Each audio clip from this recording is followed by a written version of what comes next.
You're about to play an unfinished level from The Last of Us Part 2.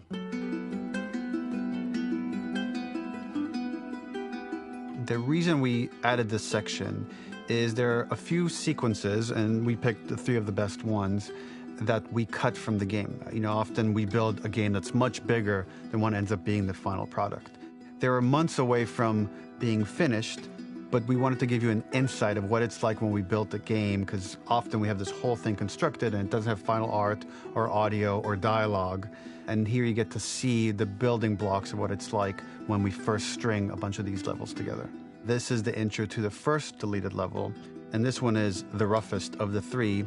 We wanted to show more of how Jackson operates. So this is the festival where Ellie ultimately kisses Dina. This sequence would have come very late in the game as a flashback sequence while you're in the farm with Dina.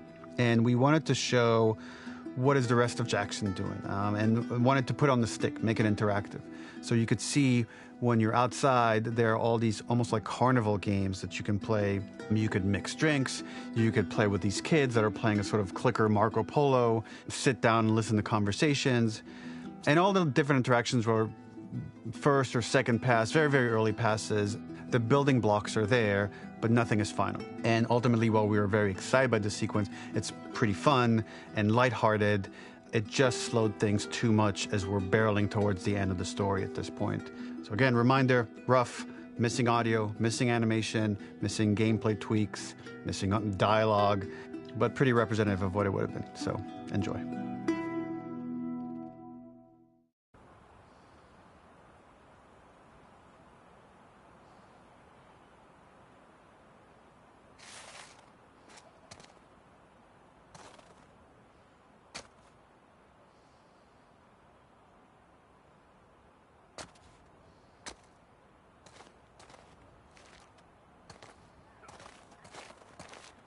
Originally, this level was going to transition us to farm.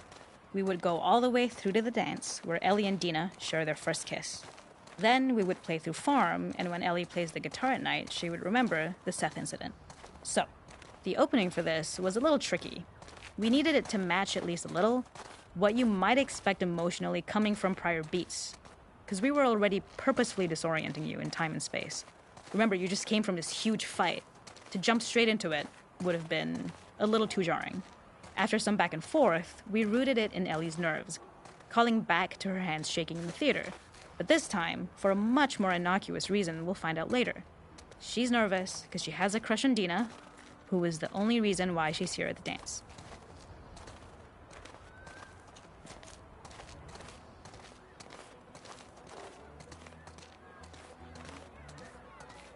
Something we really wanted to do was highlight the way their lives had turned upside down since she went down this path. We had this idea of recontextualizing all of our usual gameplay mechanics that were designed for really violent ends. The workbench, door bashes, throwable weapons, and even the infected, which is my personal favorite. Peppered throughout the level are moments of levity or shared history, all the while seeing how happy and mundane they all were before her huge revenge odyssey.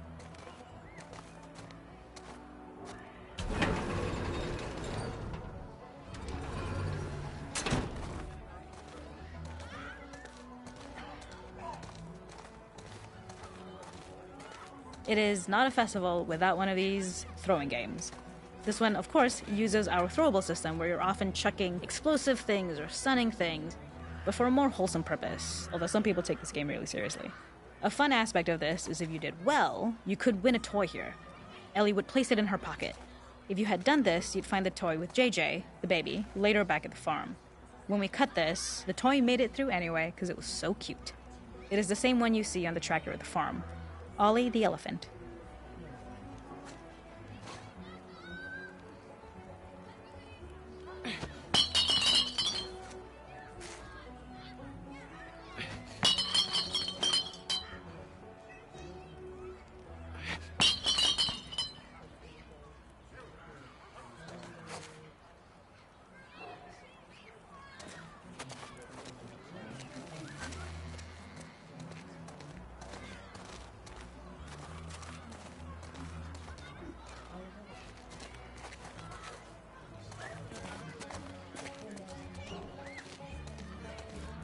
The makeup artist is pretty simple.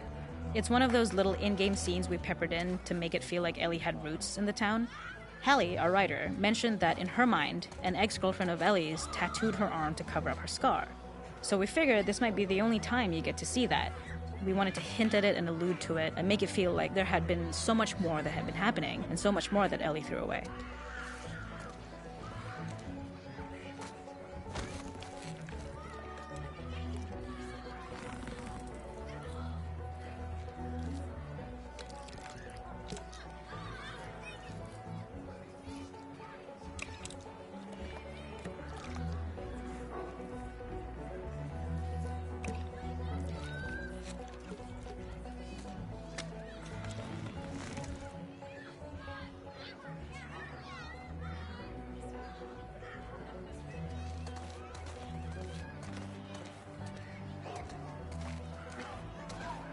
This is one of my favorite sections because I think that it achieves both the slice-of-life aspect of Jackson while also being a stark reminder of how dark the world that they live in really is. To attract attention and curiosity, one of the kids was supposed to make this adorable, messed up little clicker impression, and the others would giggle. We tried a version where if you got close enough, the kid might try and follow you a little before turning back. Since clickers are blind and move by echolocation, for this game of messed up tag, Ellie must close her eyes and listen for when the children give themselves away. The thought was that these kids are in relative safety. They still grow up with the dangers of clickers and runners, and all those lessons would embed themselves in the games that they play. When the festival got cut, they tried to preserve this moment and move it to the front of the game where the snowball fight is, as a tutorial.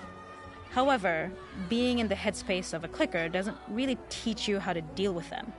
Eventually, it evolved, and they instead made the snowball fight, which was, I think, way more effective. For me, it's character illuminating that not only does Ellie know this game, she plays along.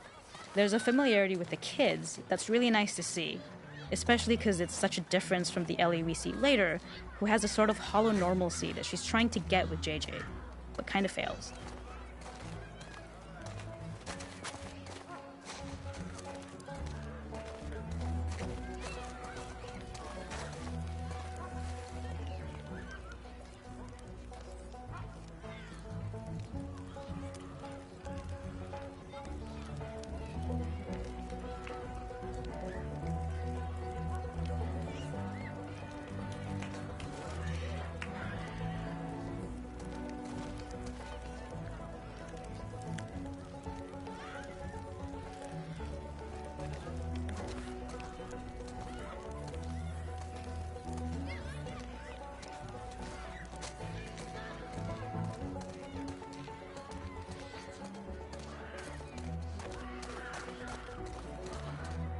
There's a hidden spot at the back that was just a bit of fun.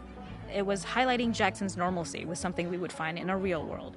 In the back, you would find teenagers finding some alone time with each other in a dark corner of a party.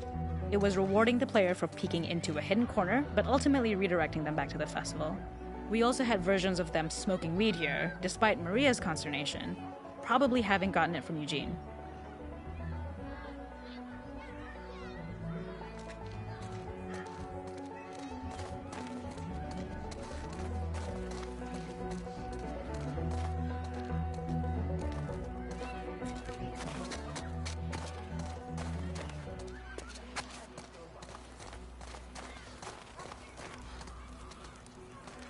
We use our workbench a lot to make a lot of things that kill and maim and hurt people. Here, we had the silly idea of using the same feel, harkening back to the same animations, using the exact same UI to instead fix a drink. Like the workbench, you could pick your base, and then you could add something to it. And at the time, we had some different reactions from Ellie based on how strong you chose to make the drink. Something we wanted to prototype, though, before it got cut, was picking up some ingredients around to add, like a lime or maybe a bottle of someone's favorite whiskey or salt, like you were earning upgrades. We also toyed with having Ellie carry around the drink you made and occasionally sip it, psyching herself up to go talk to Dina inside because she's nervous. It got too noodly though, because she would need to keep placing it somewhere before she did anything, so it would have ended up more trouble than it was worth.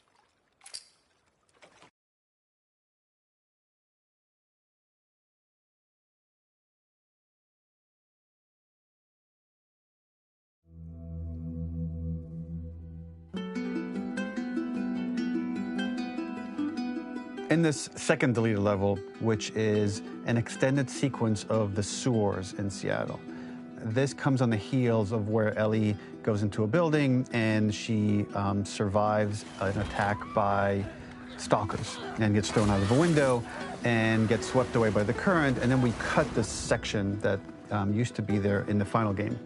Now you will get to play it. So this was a way to get a bit more interesting puzzles, interesting traversal, figure out how Ellie can navigate the sewers with the fighting current. Ultimately, with a lot of these levels and these sequences, the reason why we cut them were for pacing purposes. But here it is for you in this very kind of raw form that part of it will feel finished, parts of it will feel like assets are missing as far as audio, animation won't be final. But it's a glimpse into what a game looks like when it's months away from finishing. Enjoy.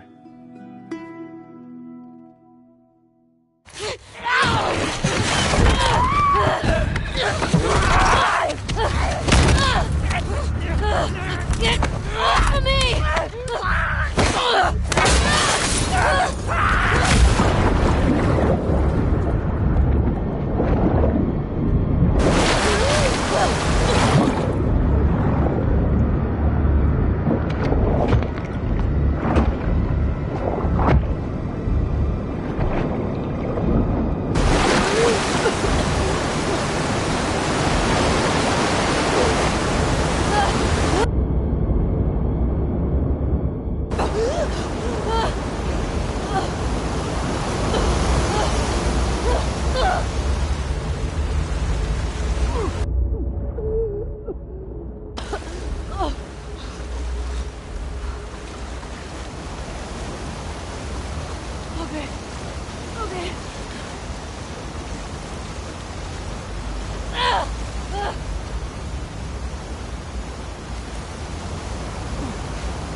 Seattle.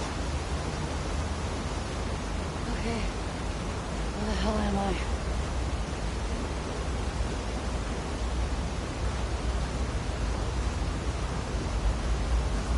This level, internally known as Find Nora, was quite long in duration as we had to make Ellie traverse a far distance to the opposite side of downtown Seattle. The sewer section was originally longer than what we released the game with, approximately 10 minutes more. This was one of the few areas of the game that used water flow as part of a traversal puzzle. The player has to go upstream to use the current to get to the platform to reach the other side. We mostly cut this mechanic game-wide, however it remained in essence in the section swimming to the aquarium as Ellie when you were avoiding the waves.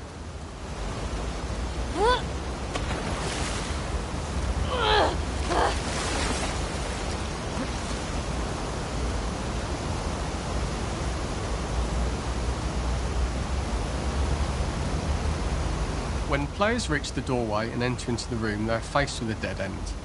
The real reason for this dead-end room is that on the reversal when exiting back out of the doorway, players are faced with the route onwards. A pipe that they'd not been able to see when they were swept past it on the way in, and something that was hidden from view when on the side platforms.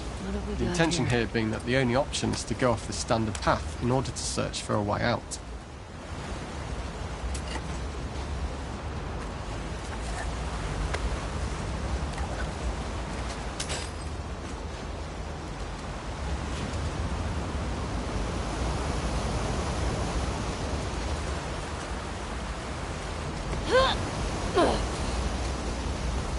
Get me the hell out of here. Throughout the rest of the level, we also used light to indicate to the player that they were heading in the right direction. At each turn, however, we blocked the direct route forward. Players would know that they just have to keep finding alternative paths, promoting those feelings of being desperate and trapped. We slowly introduced the player to consider climbing into smaller pipes and crouching in these tight spaces. This is to slowly build up to and encourage the player to climb into such a small pipe that they'd have to be crawling on their stomach, which is something that the player previously may not have recognised as a playable space, let alone the desired route they need to take. We added a tiny space just to reward the player's exploration with a pickup item, and we made sure it was something that made sense that you'd find in this area, a canister and all the garbage that had been washed into the sewers from the surface. We loved the idea of making Ellie prone through a tiny dirty pipe in order to get out. as it was a great opportunity to use our train Shit, mechanic. Ellie. The unique camera setup was created to support crawling in these pipes, as the standard prone camera is much higher above the player. We also created custom collision in order for Ellie to manoeuvre in these tight spaces easily. Initially, the oblong collision capsule around her character caused issues crawling around corners. We put extra effort into the custom corner collision so the movement experience is as smooth as the main game. In order for the player to feel cramped, claustrophobic and desperate, we'd been enforcing the traversal mechanics that allow for a tight environment which promote these feelings. We introduced the use of the squeeze through so that we can keep the player feeling enclosed and tight, but without repeating the same geometry. Here we change from low ceilings and wider walls to high ceilings and tight walls to change up the spatial pacing and keep the level from repeating itself.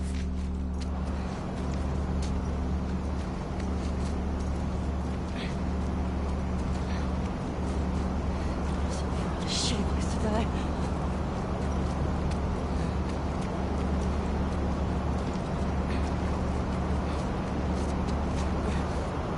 Originally, we had the waterline much higher here, so players had to swim through this tight tunnel.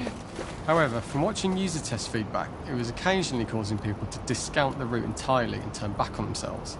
So to avoid any risk of this happening in the final game, we present a lower water level so the tunnel is easy to see and commit to using.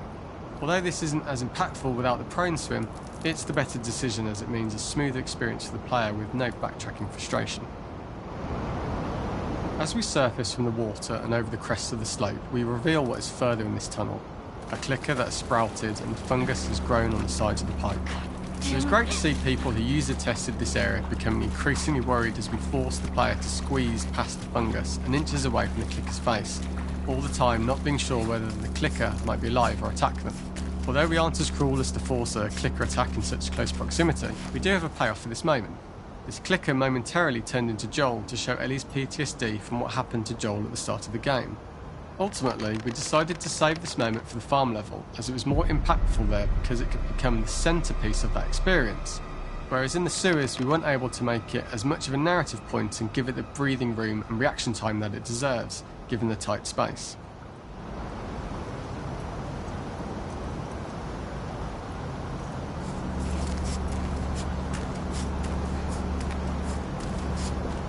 Oh, shit!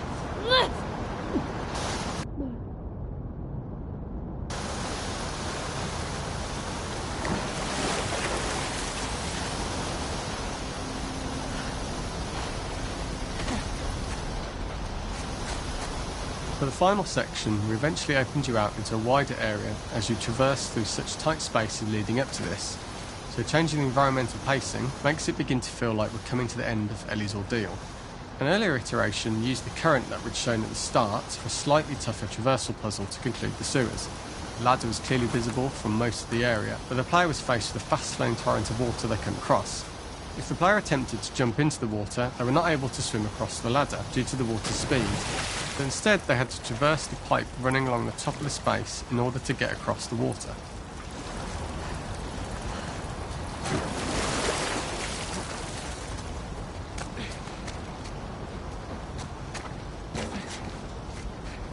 Using this pipe was retained in the iteration we shipped with, as it's the last of the extreme methods Ellie has to undergo in order to escape the sewers, and what she will go through in her pursuit of revenge.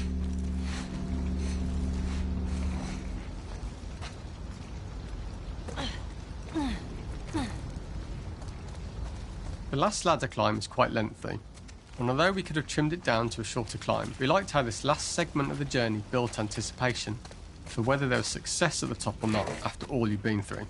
Ultimately, the ladder exits out into the subway station, which is how it connects in the final game. Ellie then has to find her way to the hospital from here, crossing paths with the Scars for the first time.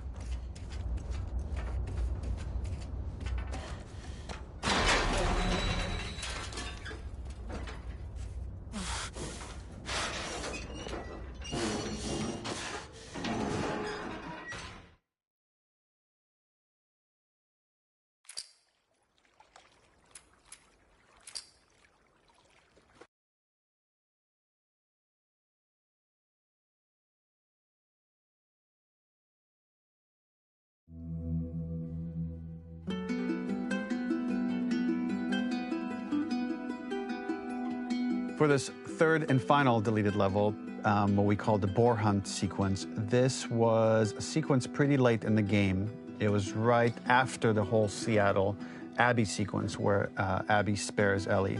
And then we wanted to come back into Ellie's story, but keep it a bit mysterious of how much time has passed, where is Ellie now? So we're coming in on Ellie, and she's following a trail of blood. And we wanted to mirror, in a way, the deer hunt sequence from the first game, but this time do it with a boar. And there's something with Ellie that now she can't let go of this violence. She's pursuing it, even against this innocent animal. This was another opportunity to show how the violence that Ellie has experienced, the violence that she witnessed being afflicted onto Joel, is still sticking with her, and she's still experiencing these PTSD moments.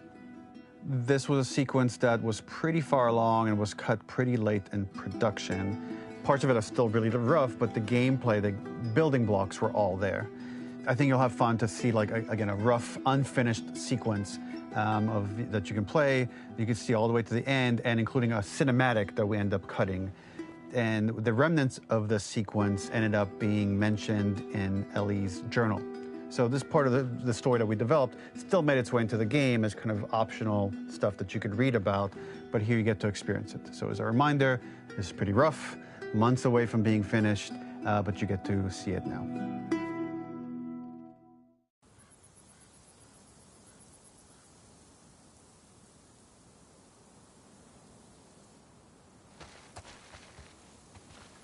Where are you? So the boar hunt was one of the hardest levels for me to work on. It was a huge challenge with the systems that we had, and we kept trying, but it never felt quite right. Originally, the level happened after the Jackson Festival, which also got cut, but before Farm. Once the festival got cut, it became the prologue to Farm. The intended experience is that we jump forward in time after the fight with Abby in the theater.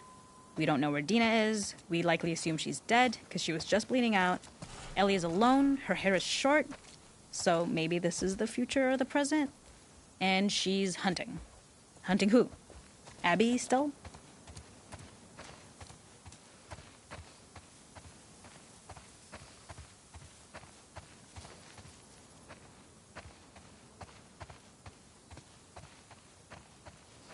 How'd I lose it?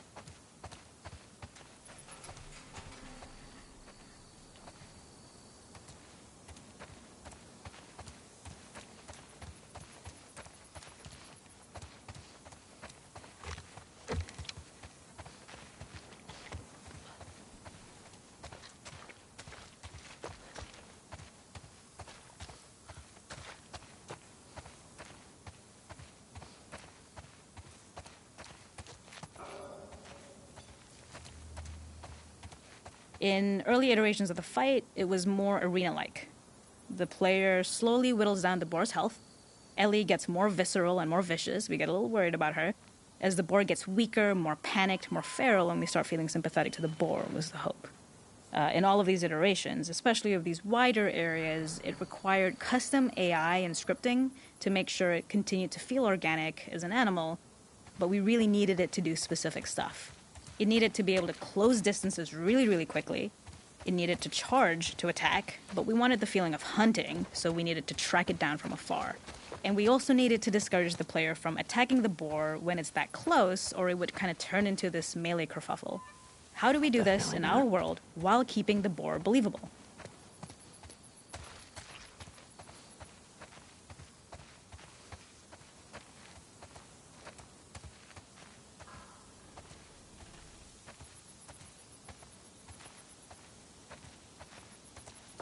We must have gone through 5 or 6 iterations of the boar fight and all, and every single time it changed pretty drastically. We split it into clear phases, where one was like all long range. We tried another where you're getting close and you get the jump on it quite literally. You're jumping off of a rock to attack it. And then finally, we tried a bunch where you almost sort of go around a bunch of trailers and try and wrestle it. We uncovered after some time that taking down a boar over several phases felt very laborious and a little dramatic. It was comically long, it felt too boss-like, a little too gamey. We decided to cut the first few phases, and we opted for a cold open after the boar had already been hurt off screen. So that allowed us to focus on feeling like we're closing in on prey and to introduce the boar when it was at its most dangerous. Already hurt, already feral, much too close for comfort. And so the thinking was it would bring us more into Ellie's mindset. Is this really hunting for food, or is she hunting for some other reason? The gas station was built to highlight the boar's destructiveness. Since it's cramped, the boar feels larger. We also feel trapped with it, or perhaps it's trapped with us. When it charges, it gets to us quickly, so we must be on our toes. This made it more aligned with Ellie's sort of hunting for trouble mindset. Listening became more important, as well as moving around slowly so it didn't hear you. Could you spot it before it saw or heard you? And could you get a shot off quickly enough so you could dodge out of the way? Or is the shot worth the cost after? It feels like a gamble. By the end of the fight, everything would likely be in shambles. The boar would burst through the back, and Ellie would follow it and finally enact revenge.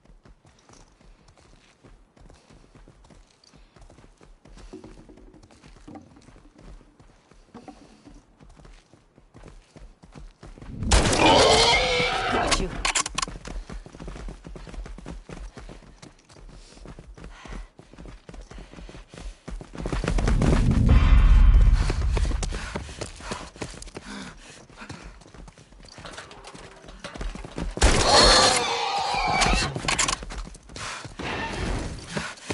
Nowhere to run.